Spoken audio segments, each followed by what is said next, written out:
Our second scripture reading for this morning comes from the Gospel of Matthew.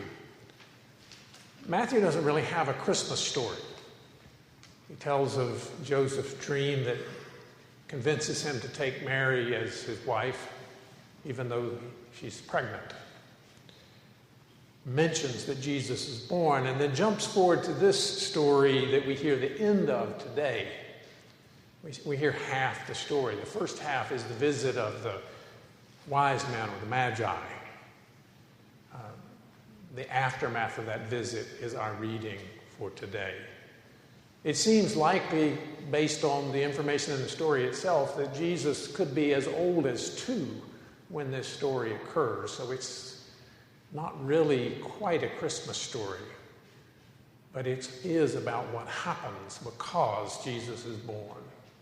Listen for what the Spirit may speak to us through these words today.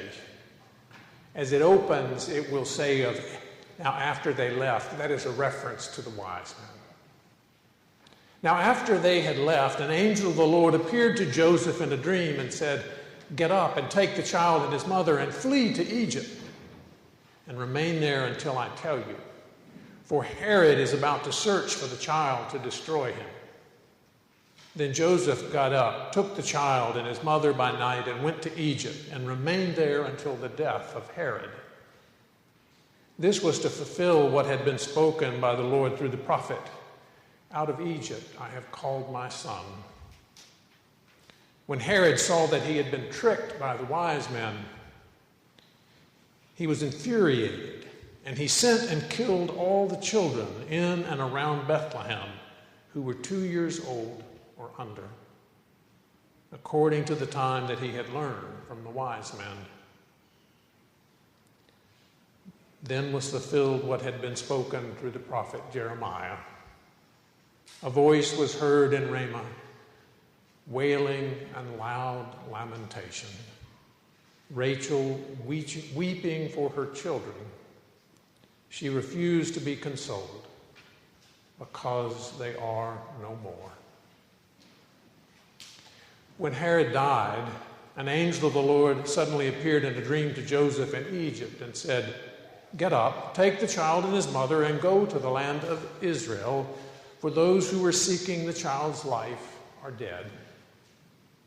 Then Joseph got up, took the child and his mother, and went to the land of Israel. But when he heard that Archelaus was ruling over Judea in place of his father Herod, he was afraid to go there. And after being warned in a dream, he went away to the district of Galilee. There he made his home in a town called Nazareth, so that what had been spoken through the prophets might be fulfilled.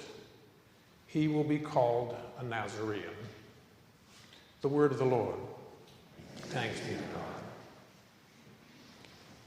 Every evening when I drive home from church this time of year, I pass by a house that has a large nativity display in the front yard. It's not very realistic, but it is huge. It takes up a good portion of the front yard.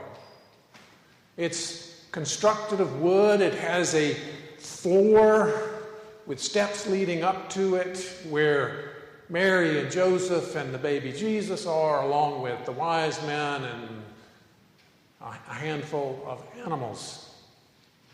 Now the Holy Family and their assorted guests are stylized wooden figures that are cut out and are illuminated with strands of Christmas lights. But on those steps leading up to them are a couple of, I guess you would say, more realistic figures. These are plastic and are very colorful and glow from their own internal illumination. One of them is Santa Claus, and the other is a snowman. Frosty, perhaps? I'm not really sure.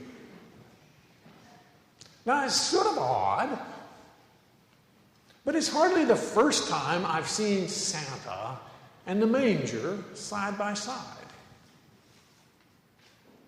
I suppose no one actually thinks that Santa was there at Jesus' birth, But it's not all that hard to understand why people might decide to put Santa there. The story of Jesus' birth is, at least in popular imagination, a joyous, magical, miraculous story. It is often depicted as sweet and idyllic, something straight out of a Norman Rockwell painting. And likewise, the story of Santa is joyous and miraculous. It is filled with warmth and a kind of magic that even adults long for. And so it's really not a surprise that some people would think the two stories go well together. Now, it may surprise some, considering all the attention that we lavish on it, to realize how little coverage the Christmas story gets from the Bible.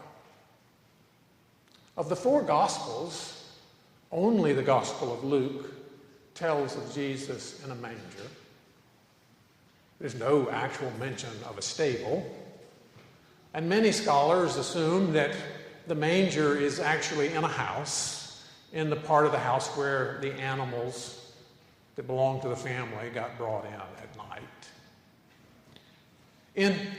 If the nativity display at your house is anything like the one at mine, there are also wise men there visiting the baby Jesus, along with the shepherds and the angels. But the Magi, they don't quite belong at Christmas. As I mentioned, Jesus is likely a toddler in this story from the Gospel of Matthew. This story that ends with the fearsome, frightening events that we just heard in the scripture reading for the Sunday after Christmas. All the male children, 2 years and under, in the little hamlet of Bethlehem, are taken by government officials and then killed. The gospel writer borrows a line from the prophet Jeremiah to speak of the scene. Originally, the words were spoken metaphorically of the children of Israel going into exile while Rachel, one of the founding matriarchs of Israel, weeps over them. A voice was heard in Ramah, wailing and loud lamentation, Rachel weeping for her children. She refused to be consoled because they are no more. The metaphor has become literal. Within all the varied stories, poems, and tales, prophecy, and other material that together comprise the Bible, there is an overarching theme of a God who acts in history to save and to restore. This God is not a creator who builds a fabulous clock and winds it up and then moves off to a distance to observe, but a God who is moved by human suffering and intervenes for the sake of life and salvation and wholeness. And within this overarching theme of redemption and salvation, there are two epic stories. The first is the Exodus, the story of the rescue of God's people from Pharaoh's oppression and slavery in Egypt. And the second is the life and death and resurrection of Jesus. And when Matthew tells this second story to his Jewish faith community, he makes clear allusions to the first epic story. The Exodus story begins with the brutal oppression of the Hebrews by Pharaoh and by the murder of their male babies. The story of Moses' birth is a story of dramatic escape from the murderous rampage of a powerful ruler. The Bible's first epic story of salvation is set in the context of the powerful who use violence as a means to get what they want and to maintain their grip on it. A method that has lost little of its popularity with strong men in our own day. And as with Moses' birth, our gospel reading sets Jesus' birth in the midst of a frightening world where the powerful are unmoved by the suffering of children or the cries of their parents. It's not the sort of thing we really like to hear about at Christmas. Christmas is supposed to be a time of joy and good cheer, and God knows we need that. Who wouldn't want to curl up by the fire, put on the Christmas music, maybe binge a Charlie Brown Christmas, It's a Wonderful Life and Miracle on 34th Street. But while the biblical Christmas story is filled with joy and with hope, it is not the sort that simply blots out the world for a little while. In fact, the good news of the Christmas story, the joy and hope of the Christmas story, may sound like bad news to some, to the dictator and to the tyrant, to the sweatshop operator, to the CEO who grows fabulously wealthy while his employees struggle simply to get by.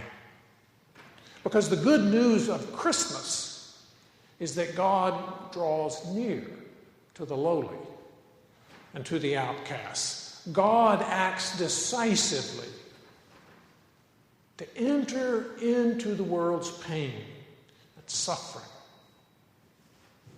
on the side of those who are oppressed, outcast, forgotten, dismissed. And so it should come as little surprise to us that when Matthew tells of Jesus' birth, it quickly leads to Jesus becoming a refugee.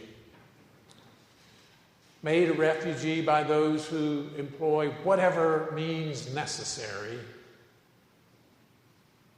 to maintain power and control. Before Jesus ever works his first miracle, before he ever speaks his first parable, his parents must flee to a foreign land. And that's just the start of a story of a life lived on the margins, a life lived for the outcast, a life that frightens the powers that be in his day and still in ours.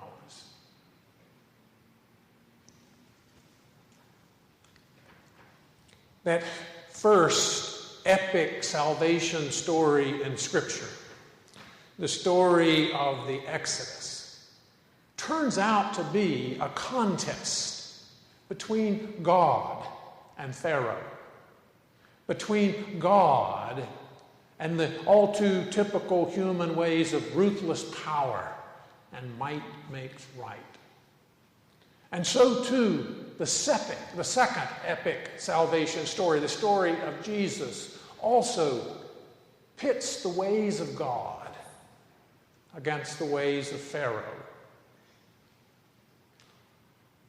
But God does not meet power with power, at least not as we understand it. Instead, God confronts the power of Rome, the power of hate, the power of violence, the power of greed, with love, with self-giving, with nonviolence, with suffering. In Jesus, God aligns God's self with those who are oppressed, with those who suffer, with those who are beaten down by the ways of Pharaoh and Herod, by the ways of tyrants and bullies of every age. That is the truly good news of Christmas. Yes, I am glad that Christmas is a time when people are a little kinder and a little nicer. I am glad that this time of year people make a little more effort to get along and to help others. That is all well and good, but it also will be over soon if it isn't already. But God's favor on the weak, the poor, the broken, the destitute, the oppressed, the forgotten, the marginalized, the hated and abused is here to stay.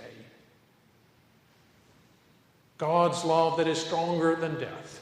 God's love that simply will not give up on wayward humanity, that stands over and against the power and the ways of Pharaoh and Herod, will triumph in the end. That is the certainty of the cross and resurrection.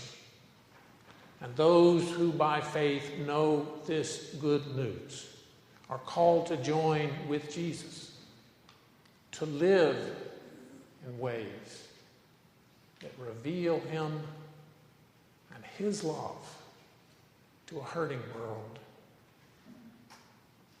Christ is born. The transforming power of God's love has been set loose in a world that still struggles against it. Thanks be to God.